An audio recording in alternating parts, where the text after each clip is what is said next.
Assalamualaikum warahmatullahi wabarakatuh.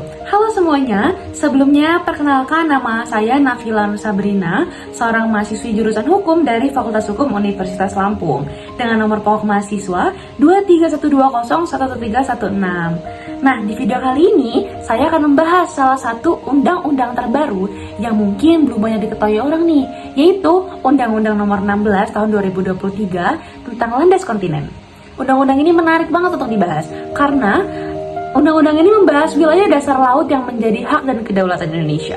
Yuk kita bahas bareng supaya makin paham gimana negara kita melindungi kekayaan alam di bawah laut. Nah, pertama-tama aku membahas nih terkait latar belakang dan tujuan dari undang-undang itu sendiri. Undang-undang ini itu lahir untuk menggantikan undang-undang lama, yaitu Undang-Undang tahun 1973 yang sudah ketinggalan zaman nih. Latar belakang utamanya adalah menyesuaikan hukum nasional dengan perkembangan hukum laut internasional, khususnya United Nations Convention on the Law of the Sea atau biasa disingkat UNCLOS tahun 1982 yang juga sudah diratifikasi Indonesia lewat UU nomor 17 tahun 1985. Nah, tujuan besar dari undang-undang ini sendiri itu untuk memperkuat hak berdaulat Indonesia atas dasar laut dan kekayaan alam di bawahnya. Seperti apa? Seperti minyak, gas, dan mineral, serta untuk memastikan kegiatan di sana berjalan dengan aman, berdaulat, dan berkelanjutan. Nah, seperti yang tertera dalam undang-undang ini, yaitu di bagian menimbang huruf A, tersebut bahwa dalam rangka pembangunan nasional yang berdasarkan wawasan Nusantara, perlu memantapkan landasan hukum untuk melaksanakan hak berdaulat dan kewenangan tertentu di landas kontinen demi mewujudkan kesejahteraan bagi seluruh rakyat Indonesia. Nah, secara garis besar, undang-undang ini membagi lagi nih pengaturannya menjadi 5 bagian penting, yaitu yang pertama, penetapan batas wilayah landas kontinen. Bagian pertama itu menjelaskan bahwa landas kontinen itu apa dan sejauh mana wilayah dasar laut yang menjadi hak Indonesia. Ini tuh penting supaya Indonesia punya patokan resmi, mana wilayah yang boleh dikelola dan mana yang harus dinegosiasikan kalau berbatasan dengan negara lain. Fokus landasan kontinen itu di dasar laut, bukan air yang ada di atasnya. Lalu, yang kedua ada hak dan kewenangan negara. Bagian kedua ini menegaskan bahwa Indonesia punya hak berdaulat untuk mengelola sumber daya alam di dasar laut, seperti minyak, gas atau mineral, serta kewenangan mengatur kegiatan tertentu di wilayah itu. Jadi bukan sekedar laut umum, tapi ada hak negara yang jelas. Lalu yang ketiga ada pengelolaan kegiatan di dasar laut. Bagian ketiga ini mengatur kegiatan apa yang boleh dilakukan di landas kontinen, seperti penelitian ilmiah, eksplorasi, eksploitasi sumber daya, sampai pemasangan kabel atau pipa bawah laut. Nah, di sini juga biasanya terkait perizinan dan aturan main supaya aktivitasnya tertib dan tidak merugikan Indonesia. Lalu yang keempat ada perlindungan lingkungan laut. Nah, bagian keempat ini menekankan bahwa aktivitas dasar laut tidak boleh merusak lingkungan. Jadi, ada larangan pencemaran dan aturan soal pembuangan limbah atau dumping, biar ekosistem laut tetap aman. Lalu yang terakhir ada penegakan hukum. Nah, bagian ini mengatur pengawasan dan sanksi apabila ada pelanggaran, termasuk sanksi pidana. Intinya, undang-undang ini tuh bukan cuma mengatur di atas kertas ya teman-teman, tapi ada cara menindak kalau ada pihak yang melanggar. Nah, kelima bagian ini itu menjadi payung hukum agar Indonesia bisa mengelola sumber daya laut secara bertanggung jawab, yaitu tetap berdaulat, tetap bermanfaat, dan tetap juga menjaga lingkungan. Nah, sekarang kita masuk ke bagian yang paling penting nih, yaitu 5 aturan utama dalam undang-undang ini yang sebaiknya diketahui oleh masyarakat luas. Aturan yang pertama, yaitu definisi dan batas laut kontinen. Nah, bisa dilihat dari gambar yang bersumber dari ruang guru. Pertama, undang-undang ini menjelaskan apa itu landas kontinen. Nah, landas kontinen itu adalah dasar laut dan tanah di bawahnya yang berada di luar laut teritorial Indonesia. Nah, lalu undang-undang itu menetapkan batasnya, yaitu minimal bisa sampai 200 mil laut dari garis dasar dan dalam kondisi tertentu bisa diperluas sesuai ketentuan yang berlaku. Nah, dampak untuk masyarakat ini tuh menentukan sejauh mana Indonesia punya dasar hukum untuk mengelola kekayaan di bawah laut. Misalnya gas, minyak, atau mineral yang ujungnya itu berhubungan dengan penerimaan negara seperti investasi, lapangan kerja, dan ketahanan energi. Nah, kalau batasnya itu kurang jelas, pengelolaan SDA bawah laut itu rawan menjadi sebuah sengketa teman-teman. Lalu untuk aturan yang kedua itu ada penetapan batas dan perjanjian internasional.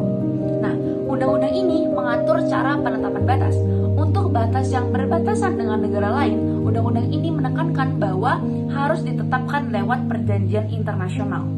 Dan kalau belum selesai, ada pengaturan sementara supaya tidak memicu konflik sambil menunggu kesempatan final.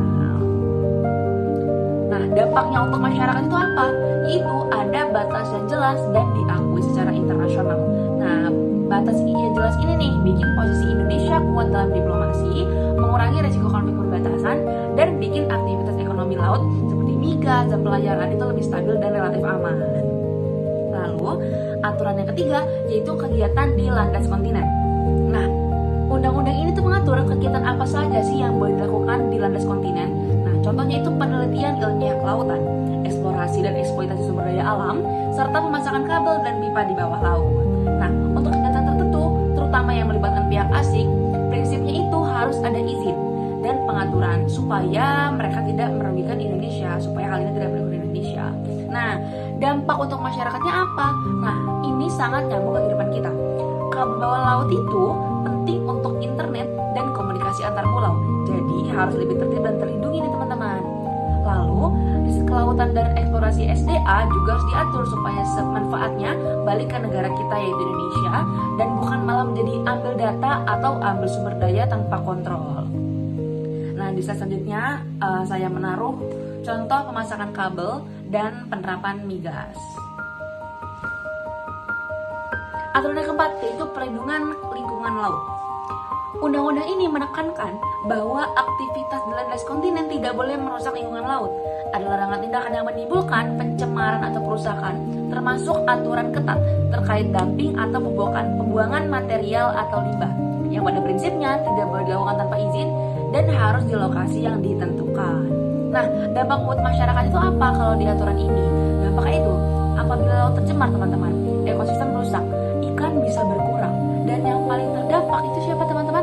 Itu nelayan serta ekonomi di pesisir. Jadi, aturan lingkungan di undang-undang itu bukan cuma soal alam, tapi juga soal perlindungan untuk mata pencaharian. Lalu, untuk aturan yang terakhir itu ada sanksi pidana. Aturan kelima itu sanksi pidana. Nah, undang-undang itu punya taring teman-teman, yaitu berupa sanksi pidana bagi pelanggaran serius, terutama yang terkait tentang kepada kegiatan ilegal atau pencemaran atau perusakan lingkungan. Artinya, terdapat konsekuensi nyata nih teman-teman bagi pihak yang melanggar, bukan hanya sekedar teguran. Nah, dampak untuk kita apa? Sanksi yang tegas itu bisa menciptakan efek jera, mendorong perusahaan dan pelaku kegiatan lain lebih patuh pada peraturan, sehingga keselamatan pada lingkungan dan kepentingan Indonesia itu lebih terlindungi. Sekarang kita masuk ke bagian relevansi. Kenapa undang-undang landas kontinen ini penting sih untuk masyarakat? Padahal yang diatur itu kan dasar laut, yang kelihatannya jauh dari kehidupan kita sehari-hari. Nah, nyatanya banyak nih teman-teman yang relevan terhadap kehidupan kita sehari-hari. Yang pertama ada tentang ketahanan energi. Nah, kalau dari sisi ekonomi nih kita bahas teman-teman, landas kontinen itu tempat negara punya hak berdaulat untuk mengelola sumber daya alam di bawah laut, termasuk minyak dan gas. Nah, undang-undang ini memberi dasar hukum supaya eksplorasi dan pengelolaannya itu lebih tertib dan terkendali. Nah, lalu dampaknya untuk masyarakat itu kalau energinya lebih terjamin, stabilitas ekonomi akan lebih terjaga. Nah, misalnya biaya produksi dan distribusi barang tidak mudah naik nih teman-teman kalau terjadi krisis pasokan energi. Begitu. Lalu yang kedua ada terkait kedaulatan negara. Kalau kita bahas dari sisi politik dan kedaulatan, undang-undang ini tuh membuat batas landas kontinen lebih jelas, termasuk kalau berbatasan dengan negara lain.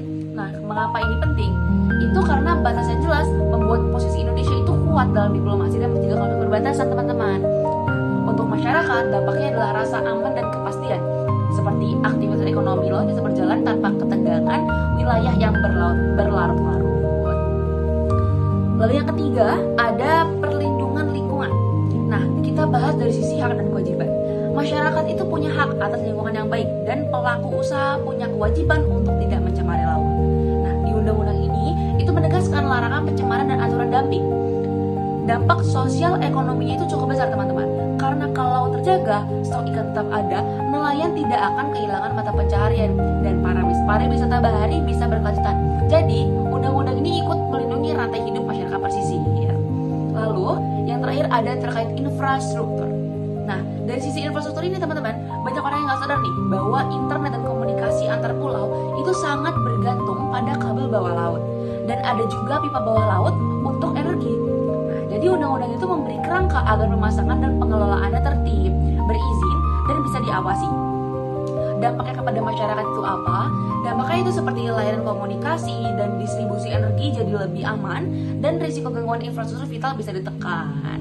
Nah, jadi relevansi undang-undang ini tuh bukan cuma untuk negara, teman-teman, tapi juga menyentuh hak masyarakat dan lingkungan yang aman, serta kewajiban pelaku usaha itu untuk taat aturan dan dampak nyata ke ekonomi, keamanan, serta stabilitas kebijakan di wilayah laut Indonesia. Walaupun undang-undang landas kontinen ini sudah menjadi langkah maju untuk memperkuat kedaulatan Indonesia di dasar laut, tetap ada beberapa hal yang menurut saya perlu diperbaiki atau dipertegas, terutama karena kondisi sekarang itu makin kompleks, seperti teknologi eksplorasi makin canggih, aktivitas industri laut makin ramai, dan tuntutan masyarakat tentang transparansi publik itu semakin tinggi. Nah, yang pertama itu terkait koordinasi lintas lembaga dan izin satu pintu. Di lapangan, urusan landas kontinen itu melibatkan banyak sektor, seperti energi, riset, lingkungan, dan keamanan. Jadi cukup rawan tumpang tindih kewenangan. Akibatnya, izin bisa berlapis dan tanggung jawab menjadi abu-abu saat ada masalah. Karena itu perlu sistem koordinasi dan perizinan satu pintu yang jelas. Siapa pemimpin, alur izinnya bagaimana, dan siapa yang wajib mengawasi. Lalu yang kedua, terkait transparansi peta dan aktivitas laut. Aktivitas di laut itu sering tidak terlihat publik, padahal dampaknya besar. Perlu transparansi yang lebih kuat terkait peta batas, zona keselamatan, dan informasi aktivitas tertentu sebaiknya disedia dalam bentuk yang bisa diakses oleh publik, tanpa mengorbankan akses keamanan. Nah, ini tuh penting karena agar ada kontrol sosial dan pengawasan dari masyarakat, akademisi, dan media.